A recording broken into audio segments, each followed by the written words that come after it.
Slide 1A in the press packet will show a picture of what one of these objects looks like. This is a T-shaped object, which is approximately a sonometer in each direction, covered with a very strange biological coating.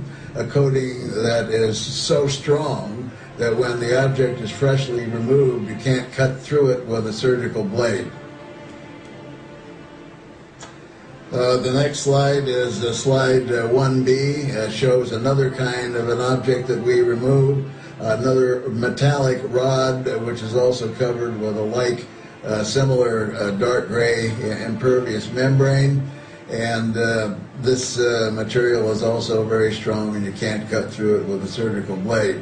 We have, at the present time, with our 15 surgeries, we have approximately 7 of these objects in which you could line them up on a surgical drape. You would not be able to tell one from the other. Next, we'll refer you to slide 2. Of the 15 surgeries that have been performed, we have submitted these, not in totality, but in piece, because we haven't had the funds to really go into this in a full-blown project. Fortunately, I was able to get assistance at one time through the National Institute for Discovery Science, and that was much appreciated. That's a Bob Bigelow enterprise, and I will always be indebted to him for his help with this. Now, there are some biological aspects which I have to mention at this time. If you get an object in you, you usually can see where it went in, a portal of entry. Something that's a sonometer in various dimensions is a pretty big-sized piece to get inside. You usually should be able to see where this went in. In none of these cases has there been a scar or an opening in the skin. All the individuals who allege have implants are submitted to some rigorous examination before we have anything to do with them. They must produce either on an X-ray or a CAT scan a viable object which is more radio dense than the surrounding area. We see when these have been removed and we examine the tissue pathologically that goes around the area, there has been absolutely no inflammatory or rejection reaction. This is within our technology not possible. The majority of these objects, as I described, are these small metallic rods covered with this very strange biological coating.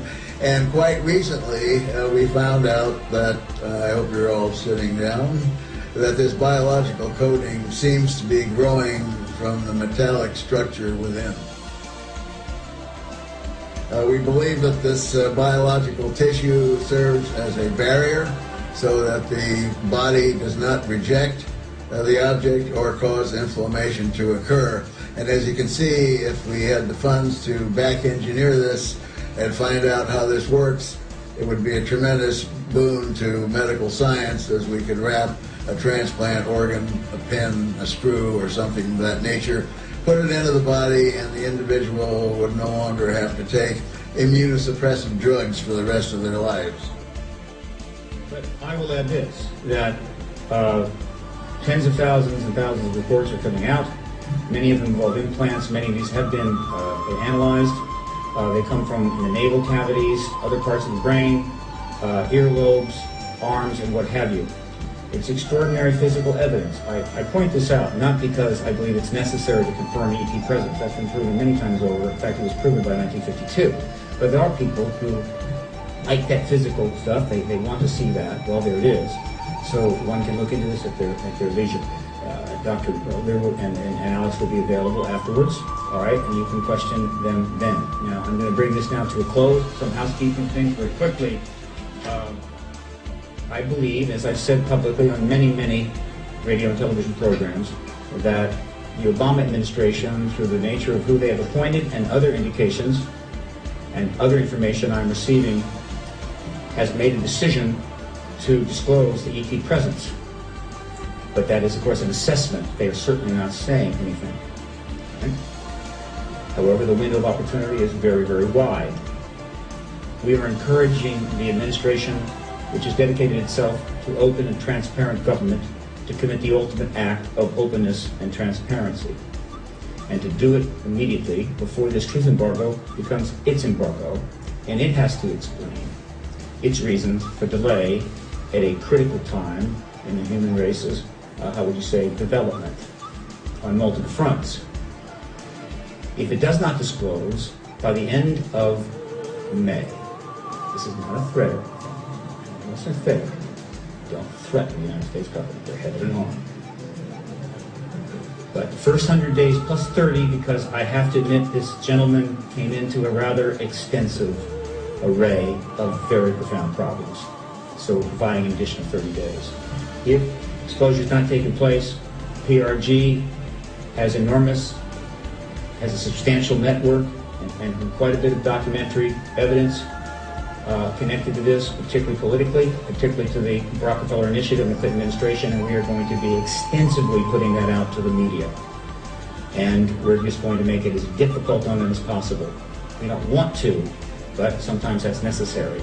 And finally, if they choose not to disclose by the end of May and wait, maybe they want June, maybe July, or whenever it's convenient, there is a very real possibility, I believe above 50-50, that another nation will in fact act preemptively, not preemptively, proactively on their own and disclose the extraterrestrial presence.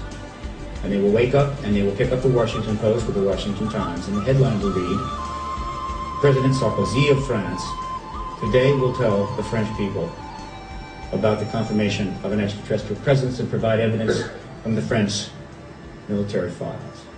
And we will follow and they will lead. That's what's at issue today. I think it's a pretty big issue.